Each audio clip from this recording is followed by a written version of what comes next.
Bonjour, moi c'est Benjamin Tallier et je vais vous présenter aujourd'hui mon jeu Gaijin, un prototype pour 12 ans et plus de 1 à 4 joueurs et qui dure environ 90 minutes par partie.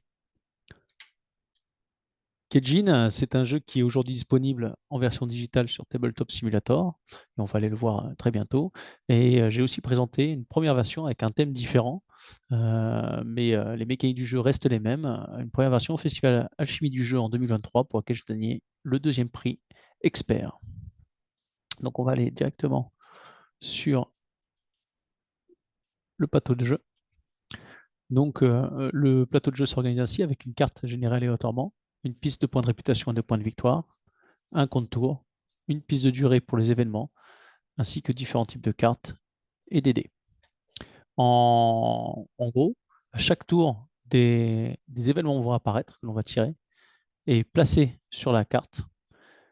Et il va nous falloir, en certain nombre d'actions, aller résoudre ces événements.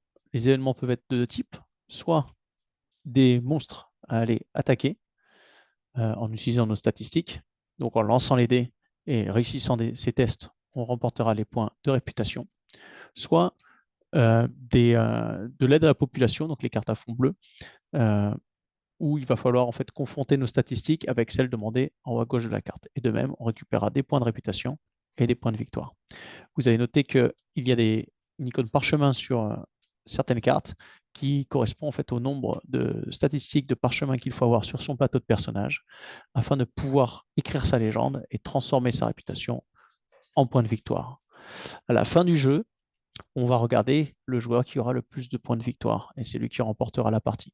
Bien sûr, c'est un jeu semi-coopératif.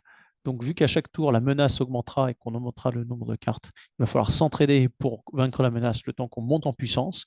Et puis, au fur et à mesure de la partie, on pourra commencer à travailler plus ou moins en solo et résoudre ces crimes, ces cartes par soi-même. Et bien sûr, essayer de se faire aider par les autres. Dans votre quête, vous pourrez récupérer des équipements qu'on placera autour du plateau, mais aussi des compagnons. Donc on peut récupérer ici des équipements et des compagnons qui viennent nous apporter des statistiques bien intéressantes pour augmenter notre personnage. Il y a une autre mécanique qui est celle des cartes yin-yang, qui sont des cartes d'alignement, des cartes que l'on peut jouer à n'importe quel moment pour épicer la partie avec un côté bénéfique pour le groupe et un côté plus personnel ou négatif pour les autres joueurs. Et donc au fur et à mesure de la partie, on pourra jouer ces cartes et cela jouera sur notre alignement, sachant qu'à la fin, il faut être dans l'alignement neutre pour ne pas perdre de points de victoire. Un dernier point, et je terminerai là-dessus. Il y a un système de contour en fonction des phases de lune, et les phases de lune alignées avec les cartes constellations nous donneront un modificateur. Donc ici, nous sommes en pleine lune et le clan des guerriers, donc les cartes siglées, vous voyez ici en bas à droite du sceau du clan des guerriers, seront affectées par le modificateur. Et donc, vu qu'on est en pleine lune, ici, c'est un modificateur 0. Mais si on avait été sur une autre phase, vous voyez que les modificateurs peuvent être différents.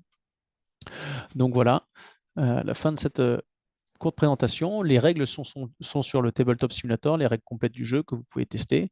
Je vous remercie. Vous pouvez me contacter via mon adresse email, via Instagram ou via mon numéro de téléphone disponible ici. Merci. Au revoir.